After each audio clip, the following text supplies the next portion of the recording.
everyone. Good morning and afternoon, depending on where you are. My name is Wade Bitaf with Plug and Play, and I'm joined by a special guest today, Florian Kolb, to talk about the very interesting topic of electrification of transportation and our perspective on future investments in this space. So there is going to be a poll towards the end of the session. Please go ahead and participate and let us know what you like about this session. And we also have a very interesting demo that Florian has prepared to show you, depending on the number of questions that come in and the last 10-15 minutes, how much time we have. We're going to be showing you a demo of a really interesting technology that is being deployed at Intertrust. And lastly, for those of you who are not familiar with Plug and Play, our job is effectively to find and invest in startups and pair them up with our corporations and networks in our ecosystem. So we invest very early stage, anywhere between 50,000 up to $500,000, and we take up to 5% equity. And we can do that anytime during, prior, after, or not at all in our traditional accelerator programs. And we partner up with about 400 corporations in 35 locations around the world in doing so.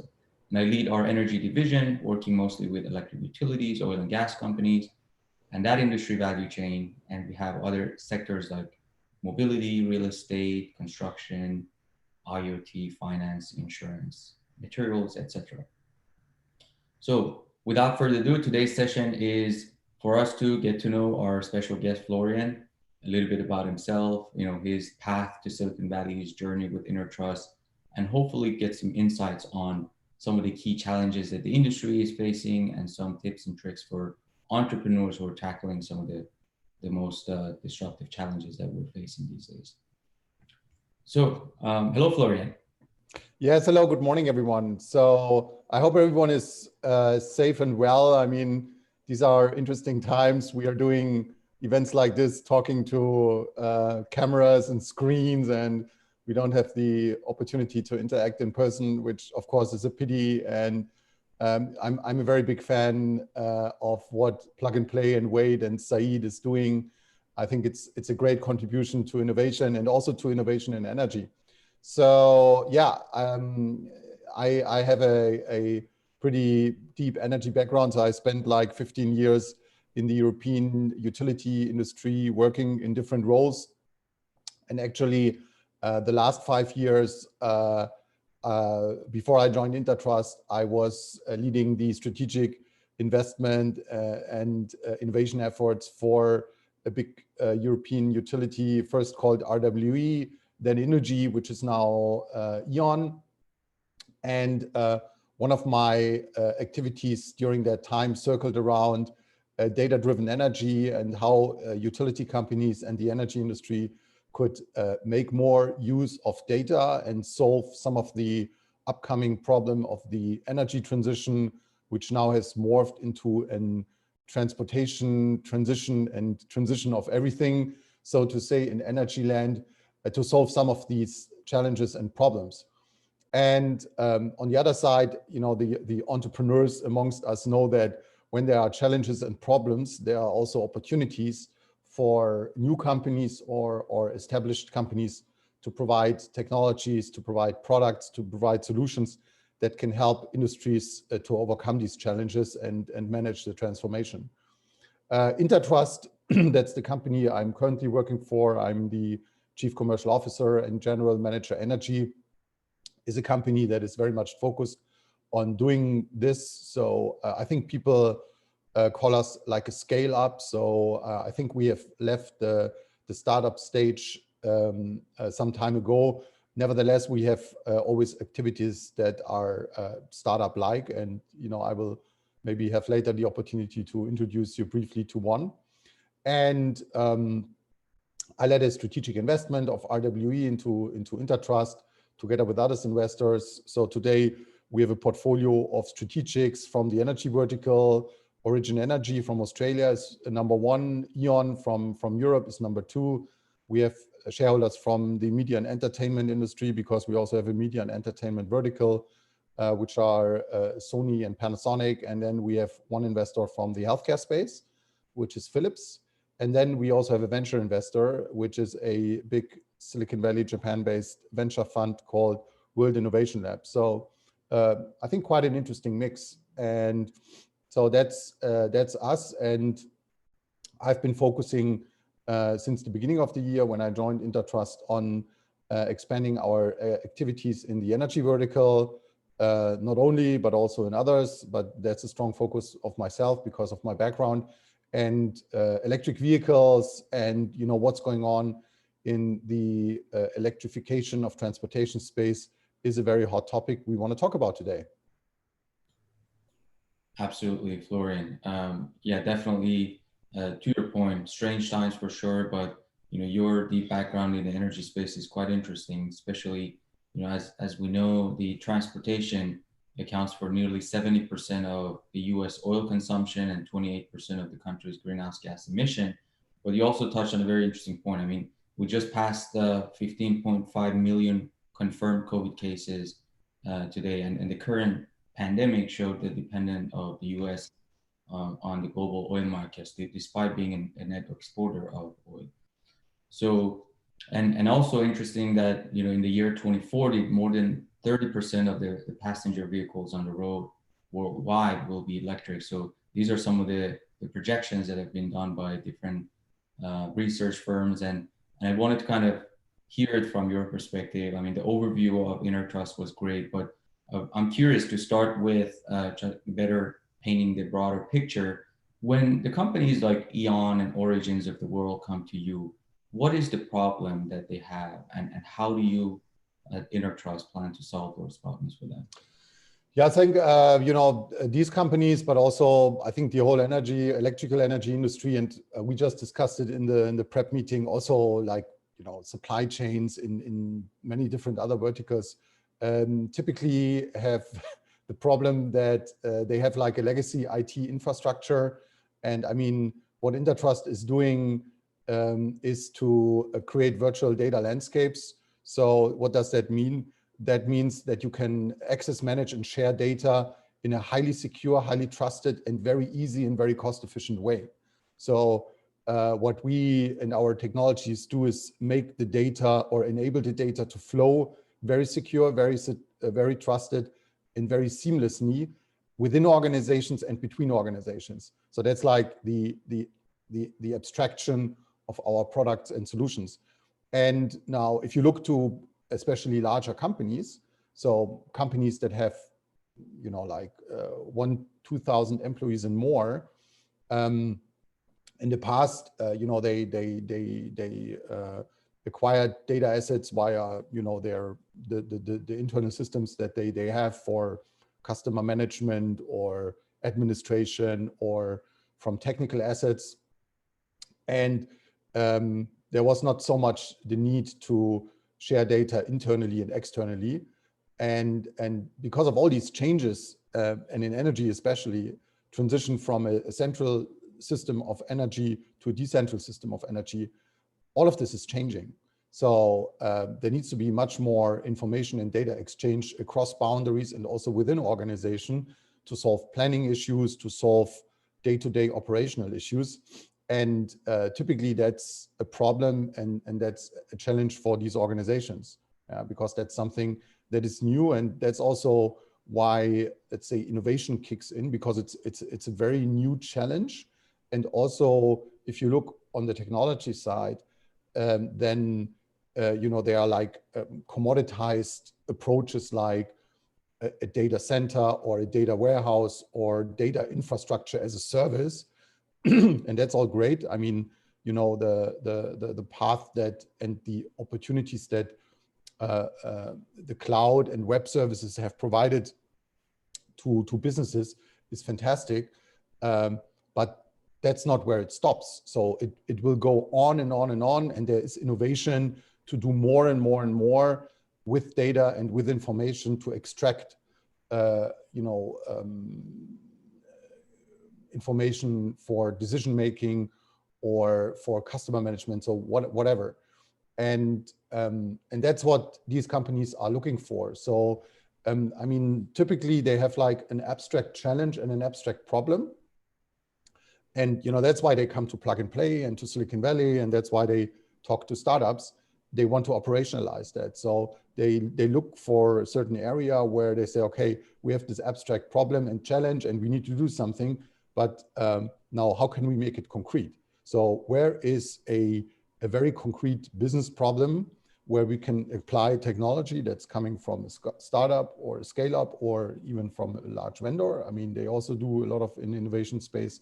And how can we demonstrate that there is a way to do more with data? That's my focus area, and that can deliver value to us today, tomorrow, and also on a strategic scale. So this is actually how it works. And when you are on the startup or on the scale-up side, you have to entertain this, and you have to understand there's a potential customer coming. What is he thinking? What drives him? What motivates him? Because you have to create a business relationship, because otherwise it's hard to survive. Yeah. Otherwise you become like an R&D spot. And to understand what motivates them and what drives them and what really helps them is something you need to hook into. And because then, good things happen. Absolutely. No, I'll definitely want to talk a little bit more about some of your, thoughts, maybe advice for the current entrepreneurs or the future ones as it relates to working with a large corporation. Having been a former corporate venture capitalist and oversaw the large consortium of utilities, I'd be curious to hear some of your future points. But I think, the initial interest that I wanted to have a chat with you was, your talk around data is the new oil. And obviously this is something like an overarching capability that all stakeholders are trying to build across their entire value chain. So whether they're the upstream, midstream, or downstream, and our audience, make a good mix of both entrepreneurs, investors, corporations, both in energy, mobility, and others. But I wanted to perhaps, before getting into that deeper, try to better see from your perspective what are the key components of the electric mobility, very high level. If you want to get a holistic view of some of the key building blocks of the electric mobility, and then we can talk a little bit in depth about each of them. Yeah, I think we have, like, of course, B2C is one building block, B2B is another building block, like fleets, and then you have like the last mile. Yeah, so these are, I think, the three concepts that we are dealing with, or that we have to deal with. Yeah, and if you think about passenger and transportation of goods, and what is really happening, what's going on, when you take like an electric scooter in Lisbon, or when you get an electric car and you drive around, or you have like trucks on the road that transport good over a longer distance. When you think what's happening from a data perspective and also from an energy perspective, you very quickly see that it's out of a sudden an explosion of data, because you have geoinformation, usage, and an explosion of information around energy and energy data, because each of these assets that is moving around and every now and then needs to get charged is like a battery on wheels. And a battery is something that takes energy but also can give energy. And so I think it's like the ultimate decentralization of the energy system that is happening right now. So we had, like, in the past, we had like big plants that burned coal, gas, fossil fuels. They produced electrons and then they were shipped to the users of electricity. Then we had the next step with renewables, wind and solar, which is much more decentral already. So rooftop solar, community solar, industrial scale solar. Industrial scale is more like a central concept, but community and rooftop not. And then you have like wind farms, yeah? And then you have like in between technologies where you produce electricity locally in a hospital from gas. In the future, this will be hydrogen. The hydrogen will be made out of green energy. So that already creates a lot of decentral complexity. And now, on top of that, you add assets that are moving around, like cars or bikes or scooters, that kind of need energy but also can provide energy. So I think it's for people that like complexity and planning uncertainty, it's the maximum you can think of. Absolutely. No, I definitely, I'm excited about this whole B2B space that you mentioned on the commercial vehicles, fleet use cases for, hydrogen powered trains, boats, trucks, or buses, and some of the, charging orchestrations that are happening that are more relevant now to the OEMs making these buses and kind of building the whole new architecture when they're manufacturing these new electric vehicles. But obviously, as you mentioned, on the last mile for like small fleet use cases like electric scooters like Lime and Jump, as well as the B2C space you mentioned, like consumer vehicles. Those are also exciting areas that are top of mind for the corporations in our smart city sector. But I'm curious, like maybe taking one step at a time on the last mile area. What are some of the things that you see are paving the way and are leading the charge, as well as the areas that you might be interested in particularly to work with at Intertrust?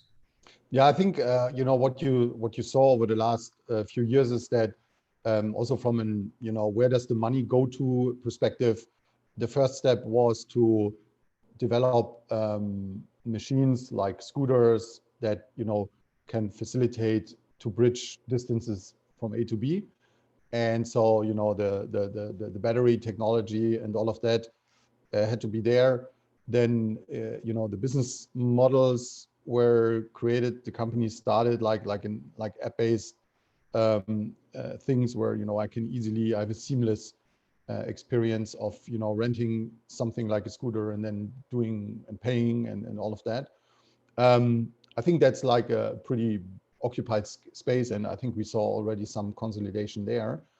The next thing that people are also talking about, of course, is what do we do with all the data that has been captured?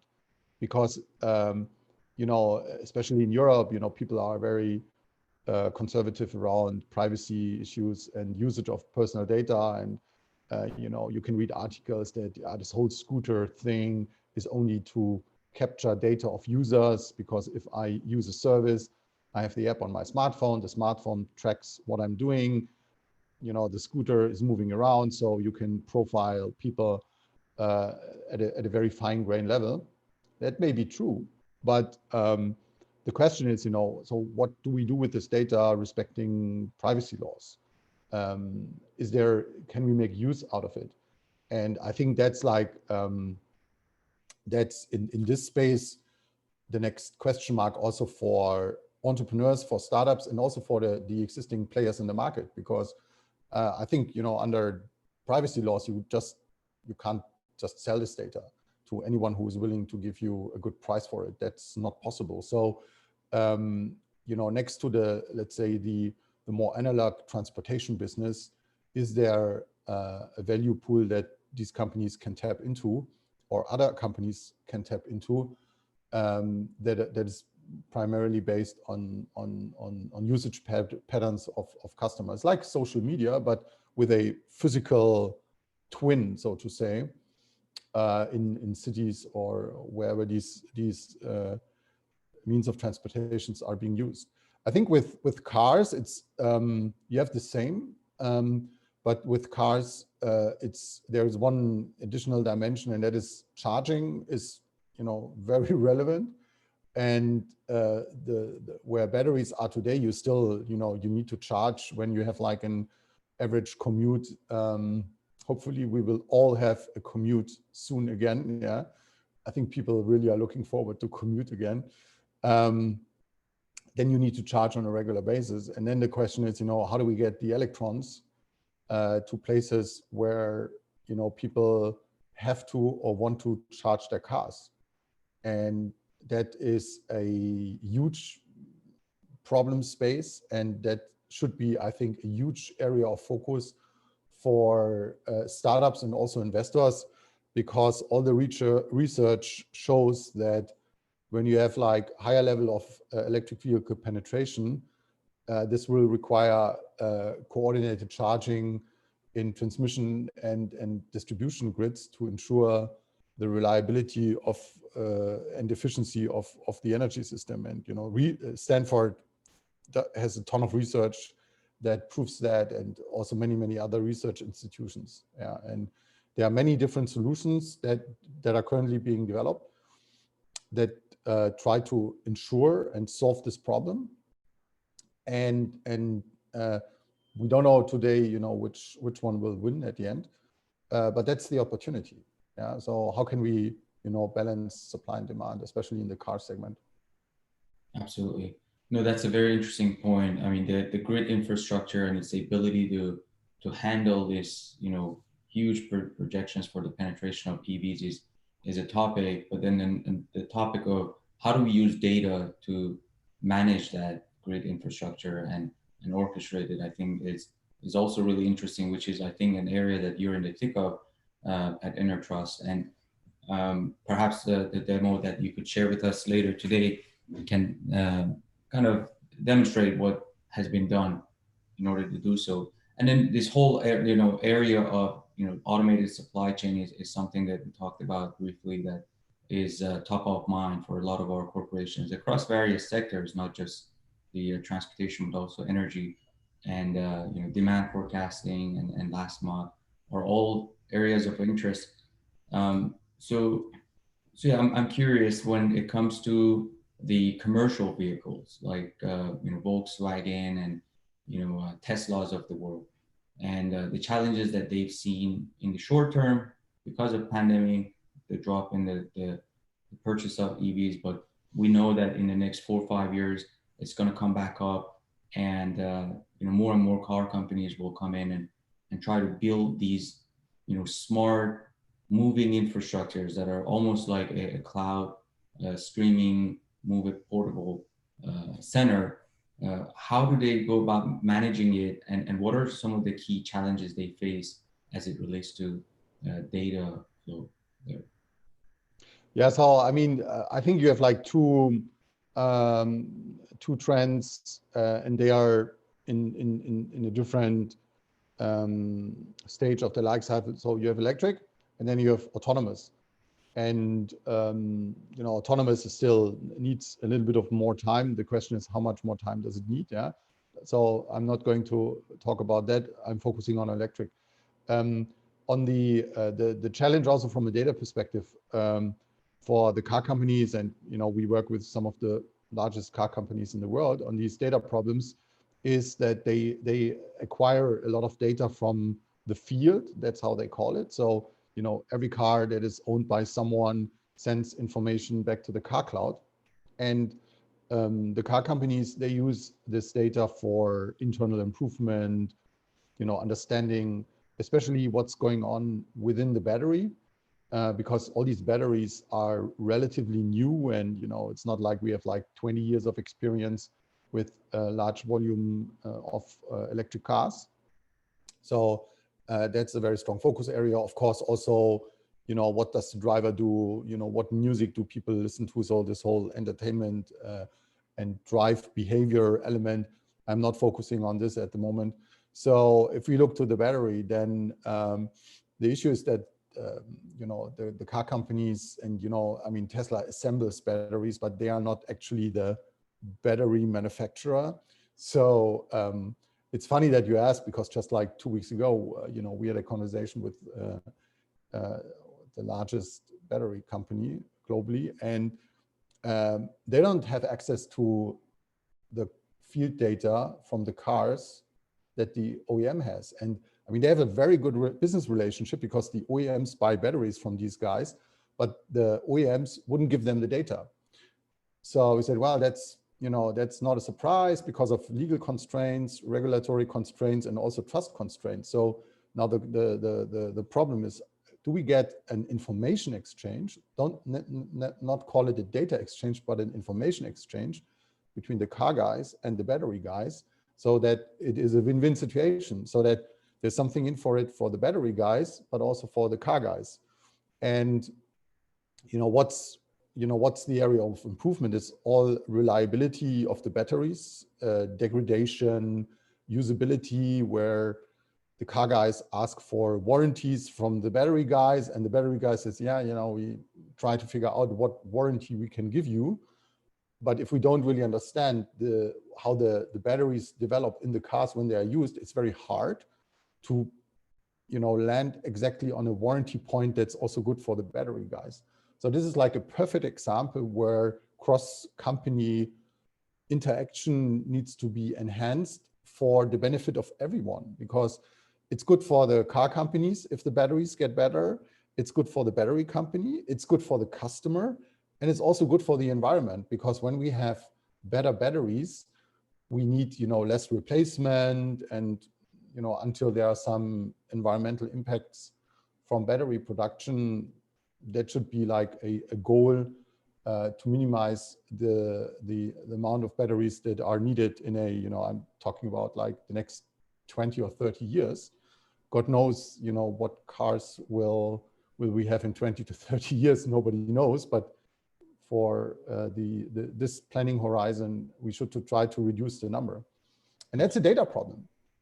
The data is there. I mean, I've seen the data in the car cloud, yeah.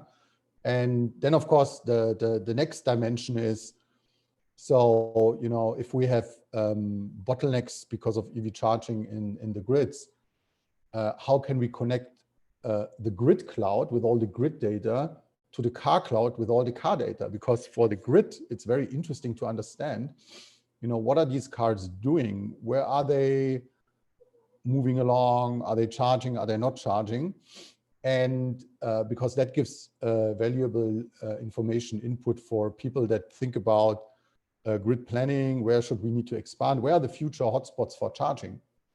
And I mean, Tesla has kind of figured this out on their own. They just made a huge bet on, where people will need to charge because of the behavior of their cars. And then, they found a very expensive way, by the way, to put sufficient charging infrastructure in place. The problem is that we have like 25 car companies globally that are kind of relevant. So you can't build 25 parallel charging infrastructures in a country like the United States or Europe or Asia. I mean, it's not going to happen. And so, how do we organize this data and this information so that, the infrastructure can be upgraded as needed? And I mean, one thing we have to keep in mind is that why is this relevant for you and for me? Because we pay for this infrastructure. Yeah, I mean, one of the interesting things with the energy system is that everyone is paying for it. Every business, every individual is paying for it, because the way this system is organized, that the cost of the system is pushed down to the users of the system, so to the people that absorb electricity, which is everyone. Yeah, and it's not very efficient if the costs for this system increase very significantly, because that's like a burden on the economy. Yeah, because we could the money that we have to pay to finance the system, we could use for consumption. Yeah, which especially in after Corona will be very important, that people start to consume again and that there is demand, because that gets the economic to reboot quicker. So I mean, all this stuff kind of is connected, which is, I think, pretty amazing how intertwined and how connected it is. And because it's so complex, startups, entrepreneurs can study all of this and decide for themselves where is like a good point of attack.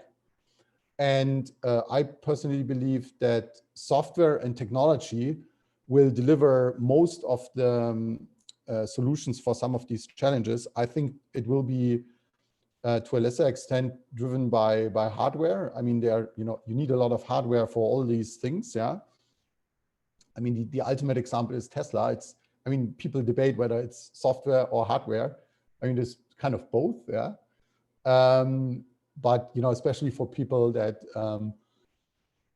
are in the beginning, it's easier, as we all know, to start a software company versus starting a car company. Definitely. No, I can't agree more. I mean, it has to be something that's done together with all the constituents involved. And in order to remove the bottlenecks, I think everybody needs to work together. It's not just the entrepreneurs, but the governments, the corporates, the policymakers. But I'm curious, I mean, a couple of different topics before the session ends today is one that around the acquisitions in the electric vehicle charging infrastructure that I'll talk about a bit later.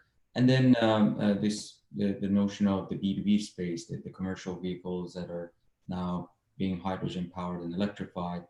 But maybe just before we get into those topics, for the audience today, feel free to ask any of the questions that you may have. We still have about 30 minutes more. Florian is here to answer any of the questions. And then Florian, you mentioned that the software space, and you're going to be showcasing your pilot project that you're working on later. But you brought up the good point of applications of data and how the startups should focus on building some of those capabilities around AI and machine learning to do so. But are there any specific use cases that you're trying to build or you think are going to be critical in the coming years as it relates to data and data flow management? Yeah, I think, if we are talking about electric vehicles and or electrification of transportation, then I think the overarching problem is an optimization problem for supply and demand that actually drives these assets, which is electrical energy. Yeah. So I think this is like the biggest challenge for the next 3 to 5 years. And if you look back like 10 years, it's always sometimes good to look back and you ask yourself, well, what was the biggest challenge in electrification of transportation 10 years ago? Then I think it was like the battery and the cost per megawatt hour that came out of a battery that powers a car, a truck, a bike, a scooter. I mean, that's why in the I would say in the 2010-ish investment cycle of what was called clean tech at the time, which I've heard didn't end very well for many investors. Unfortunately, I mean, storage was a big thing, and developing the right batteries was a big thing. And I mean, still today, like the large OEMs and some very large investors, I mean, Bill Gates, he is invested in a company here. I forgot the name. It's like Volkswagen has put in 300 million, which is like developing the next generation of batteries. I mean, there is, continuous innovation in that space. But I mean, if you see the people that are playing there, it's like, big industrial companies with a lot of financial punch. I think that's their playground now. But for the startup space, I think it's, people asked me the other day, if I would start from scratch tomorrow, what would I be looking at? And I would look at, what optimization problems are there on the electricity side for supply and demand problems that reside from an increased penetration of electric vehicles and fleets and so on. That's what I would be doing. Now, I'm not going to disclose in detail what these problems are because, who knows, maybe I start a new company tomorrow. And I don't want people steal the idea, but I mean, that's just a very, very rich space. And I mean, there are like many, many startups in this space. Traditionally, it has been not so easy to make money because the customer some of the customers that you have are pretty slow moving, which are energy companies. What I now see is that, if you want to say so, the burning platform is burning more because there's a buzz around electric cars. The penetration rates go up, and people see in their operations that this bottleneck issue that they have is getting more and more relevant. And also the electric charging industry, so companies like ChargePoint that provide the infrastructure that you need to charge your vehicles, is making a lot of noise for a good reason, that connecting infrastructure for charging to the grid takes way too long. I mean, there was like an article in The Guardian the other day, which was went viral on the internet, where people bought an electric Porsche and they drove around for hours to charge the car to get like 100 miles of range. And that was used as a symbol for today's weakness of the infrastructure. So, I mean, there are like some very trivial problems for electric car owners. So how do I find a charger? Yeah. How do I find the right charger? That's where it starts. Yeah. So, I think there's a few startups that have been focusing on this. But I think it's still an opportunity, because so far, nobody has really fully figured it out.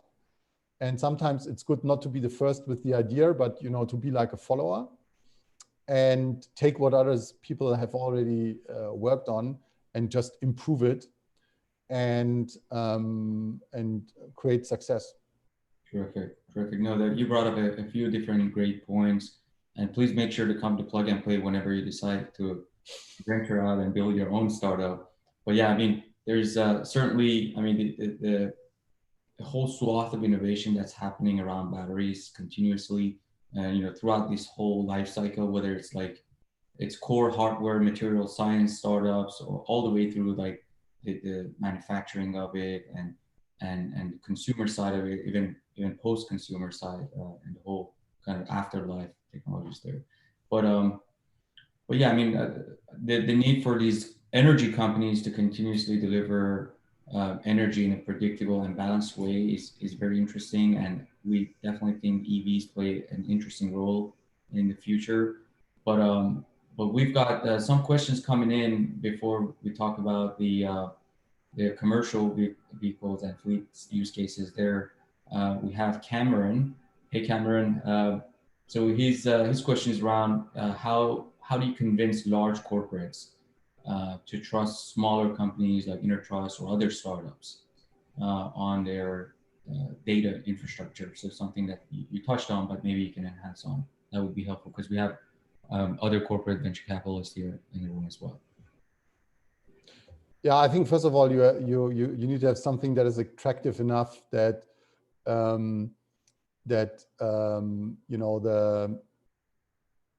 this trust issue and also the reliability issue is always relevant, but you need to have something. And then I think you convince them by starting small. Yeah, I mean, if I go to a big company and say, well, look, I replace Amazon, let's assume I could replace Amazon, which we are not doing. That's not what we are doing. We are not providing infrastructure as a service. I mean, it's a hard pitch for a startup. So you start small, and then I think people build trust to your technology, your product, and your company and your people, and then you start to grow. I mean, that's why in startup land, these POC. I mean, there's like the POC disease in startup land, and every startup hates POCs. But I mean, I've spent years on the corporate side. I think it's the only way to overcome this trust problem. And I mean, one example which I think is great for batteries, actually. So for storage batteries, there's an insurance against the startup risk from Munich Re, So Munich Re, it's the largest reinsurance company. They're also a plug and play customer. They've designed a few years ago an insurance for large corporates that acquire battery assets from startups, from battery startups. And this insurance kicks in when, you know, the battery startup goes belly up. So it's a pretty exotic thing. You know, we haven't seen that too much, and also not on the data side, but I think there are some strategies to overcome that. Definitely harder than in the B2C space. Yeah, that's why B2B startups are also need, I think, on average, more time to get to the market. But cloud helps, and also agility, and, you know, people are not locked in when they use your solution. I mean, I think you actually, when I think about it, it's you play the opposite game of the big guys. The big guys want to lock you in. They sell you their infrastructure, and then you're locked in, and it's very hard to move. So if your value proposition is, well, you can use my stuff, but you're not dependent, I don't lock you in, that's already a good value proposition.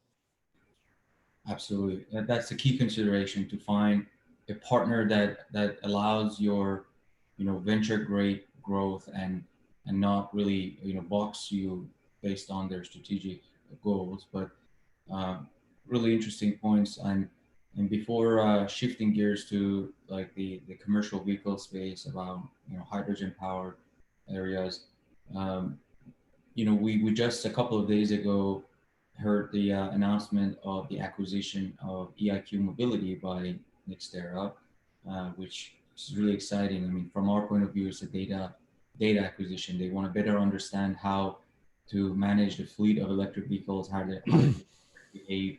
So I'd be curious. I mean, in the past, I'd say 4 or 5 years, we've seen a number of acquisitions by BP, Shell, NL, you know, ABB, like ChargeMaster, Greenlots, New Motion, EVBox, and others.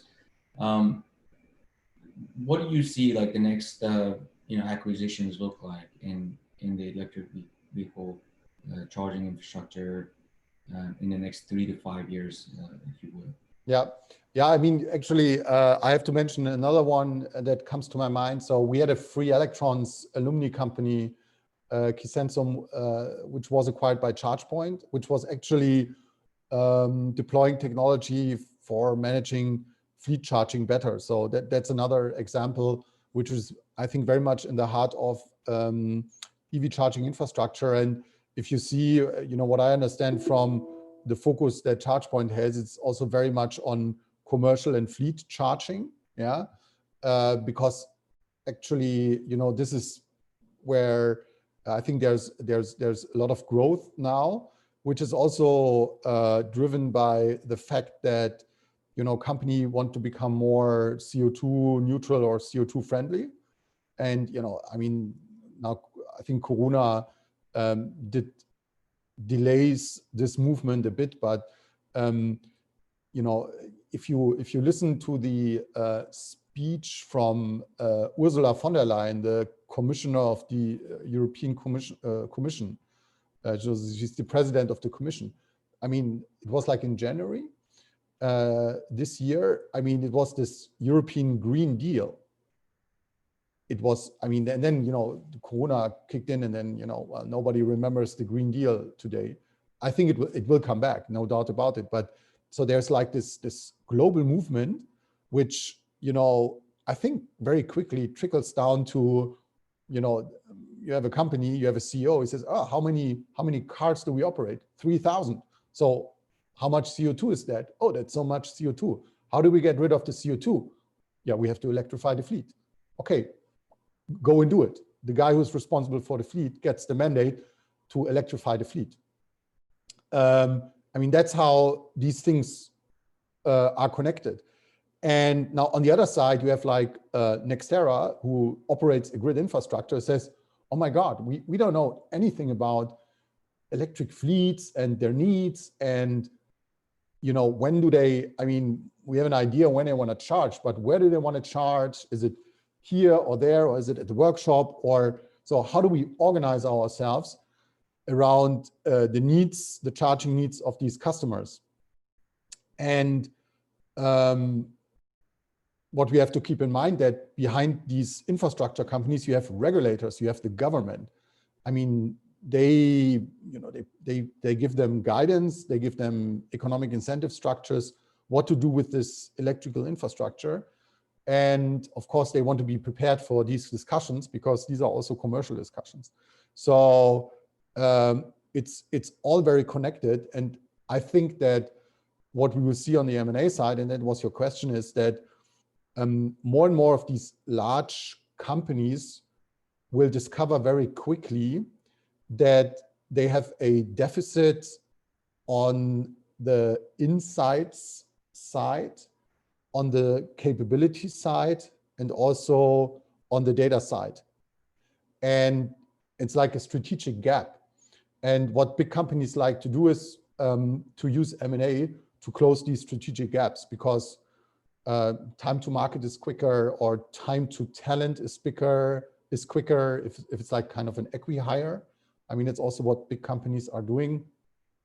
And this is how you move yourself also into innovative areas. So, I mean, it's hard to predict exactly, you know, where we see the next deals, but I think we will see more of these big companies, not necessarily only utilities, but also companies that provide hardware and some software to the electric system, to acquire these small companies that circle around electrification of transportation ecosystems and provide selective solutions to some of the problems. I think the next thing, and we haven't seen that, is people picking up the hydrogen challenge from the data side. I mean, this is another fireside chat only on hydrogen and sector coupling, yeah. And that's why I think it's attractive to be in this e-mobility related space. Absolutely. And I agree with you. There's a whole lot to talk about when it comes to hydrogen and sector decoupling. But maybe one thing that you mentioned was really interesting as it relates to data is how, you know, the concern around the cybersecurity of the data that is generated from these electric vehicles, chargers, or the utilities is becoming more and more on top of our partners' agenda. And we've seen companies that, you know, build a hybrid hardware and software solution that, you know, creates multiple layer of security for the data that is, you know, produced and also analyzed in future to get a lot of attention. And hopefully we'll see some interesting companies grow in the next, you know, 1 to 3 years, and maybe even get acquired by OEMs and other companies. Yeah, I mean, that's you know, a very important space. And if you look at the situation in the past, then, you know, the system operators, they've, you know, protected themselves by having closed systems.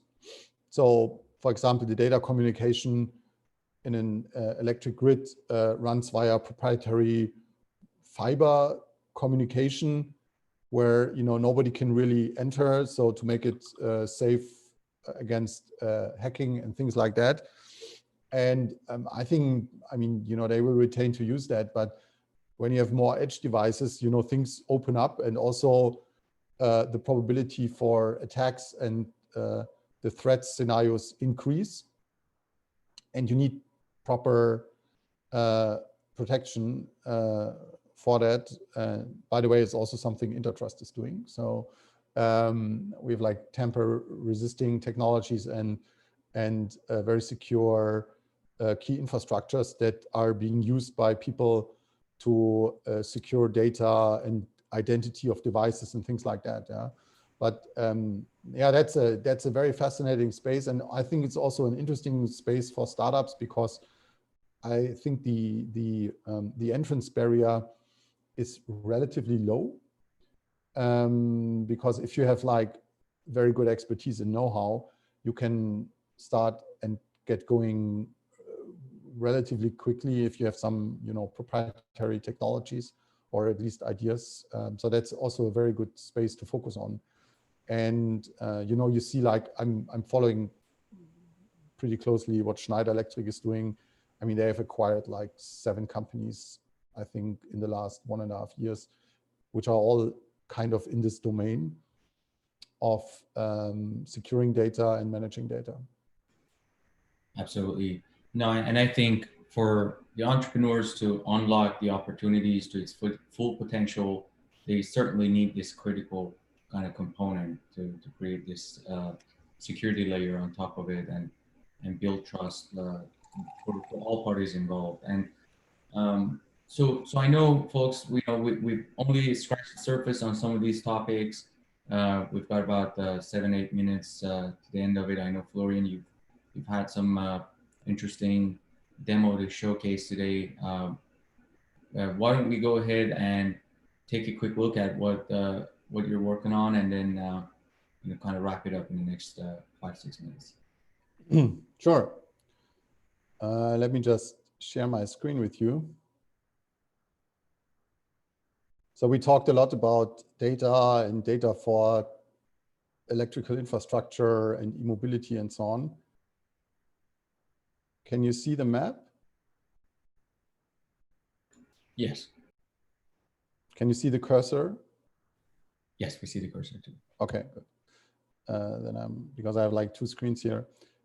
So we have a activity, we call it EV Data Hub, which is like uses our platform technologies, which comprise 3 elements: data virtualization. So we create like virtual data landscapes from data sources that can reside wherever. Then we have identity and access management, that is, granting users or machines control to virtualize data. And then what we call a secure execution environment, where we bring data and analytics together in a way that neither the data nor the analytics are getting compromised and remain anonymous, so to say. So with that platform, we support a grid planning activity, which is actually a startup which was launched by Innogy, which is now E.ON. And so what we can do is, this is like Germany, and it's a part of Germany where E.ON manages the grid. We can define whatever area we like on this map here, and for different users. So I have like access to the city of Essen. I could give you, Wade, access to the city of Dortmund in a very, very easy way, which is normally like a very complex exercise, because beneath what you see here simply on a map is like really big data. So it's data, and I will show you in a second, around the complete infrastructure on the gas grid, on the electricity grid, and much, much more information. So it starts with, how can I allocate access rights to different people for here different areas of information. So if you go into that a little bit, what I now can start doing, I can blend in information that is relevant for me. So let's have a look at the electricity grid in that region.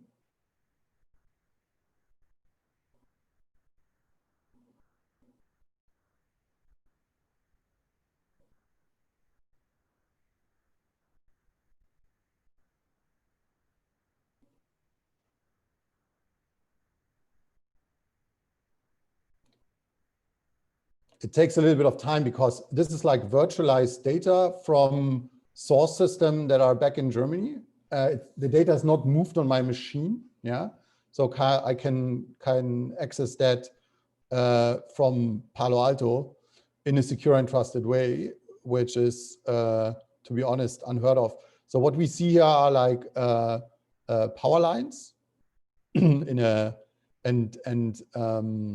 transformers in the city. Now, what we can add are, what is important for electric vehicles are garages. So we have like data on the garages in this area. So you see the black boxes here, these are the garages.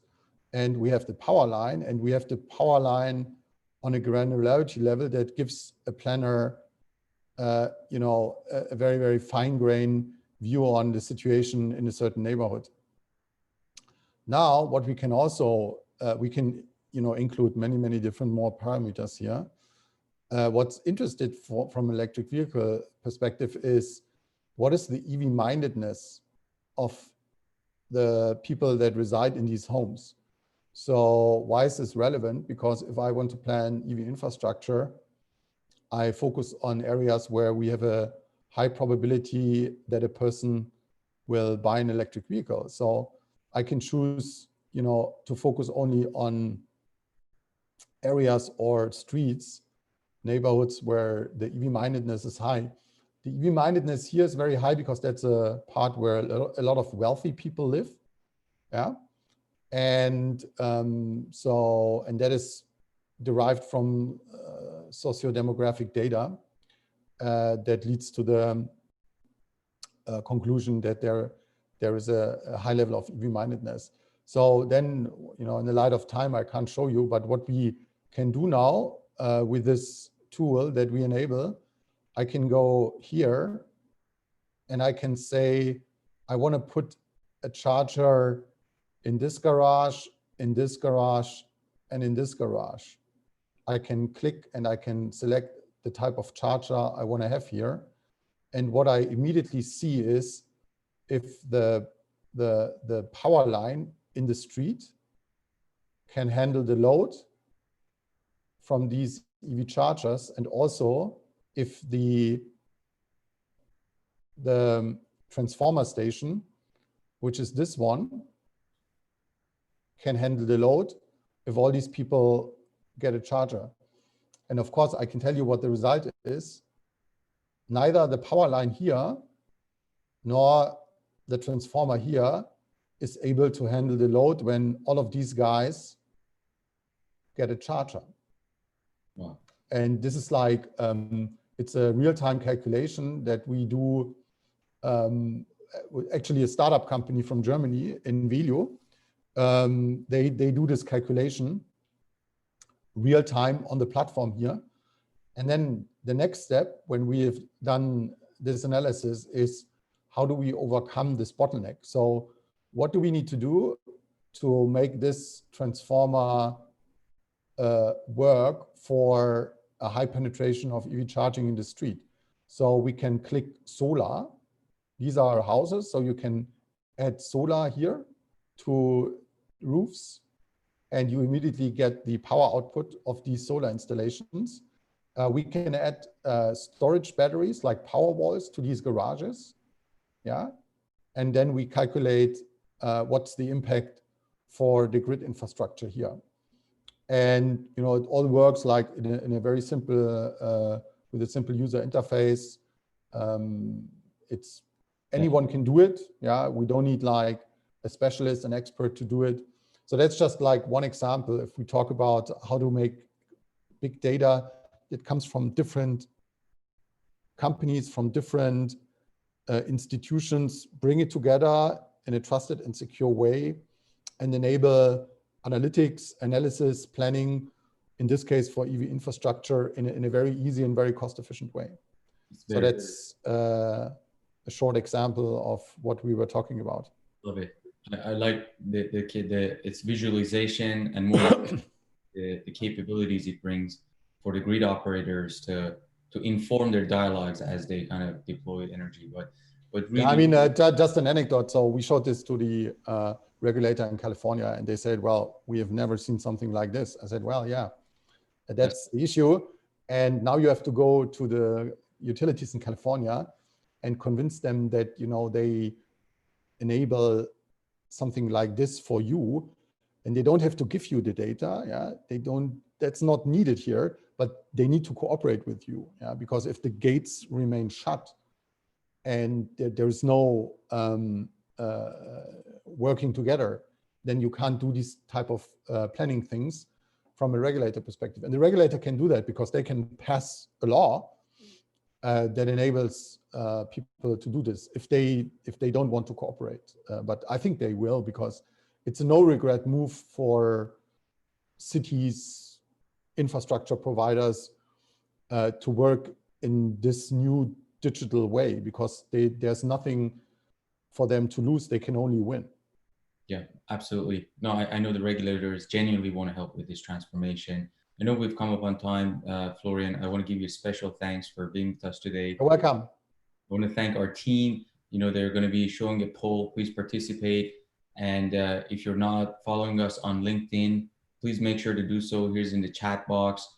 You're going to be able to click on the link and follow us, and let us know, you know, what topics you'd like to be discussed in future. And again, it was great to be able to speak with you, Florian. Thank you so much. Have a great day and stay safe, everyone. Thank you. Bye. Cheers.